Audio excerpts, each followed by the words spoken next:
လူတွေကကိုလှုပ်တာကိုပြန်ရတယ်ကံတရားရဲ့သဘောတရားကိုလှုပ်တာကိုပြန်ရအဲ့ဒါကိုပဲဆိုတာရှိတယ်လေ What we sow we reap ဆိုတာကိုစိုက်ပျိုးတာကိုပြန်မဲ့ရိတ်သိမ်းရတယ်ဆိုကိုပြန်ရတယ်လို့ဆိုကိုစိုက်တဲ့သီးနှံပေါက်မှာပဲလေကိုပါစိုက်နေတယ်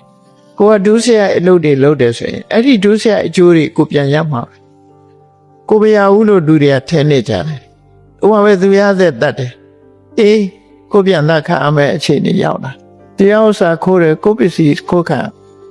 သူတို့ကတာမယာစော်တာပဲကိုစော်ခံခံရဟောဒုစရိုက်ဆိုတာအဲ့ဒီပုံစံနားတယ်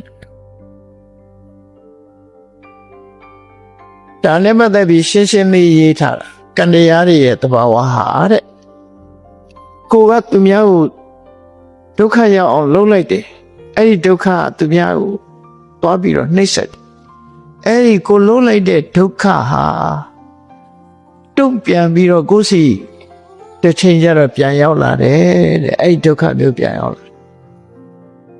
သကုပါလမထေရရဲ့အလောင်းဆိုရင်ယစီရှေးဆရာဖြစ်တော့ကသူများကိုမျက်စင်းခတ်ပြီးတော့ကန်းအောင်လုပ်ခဲ့တယ်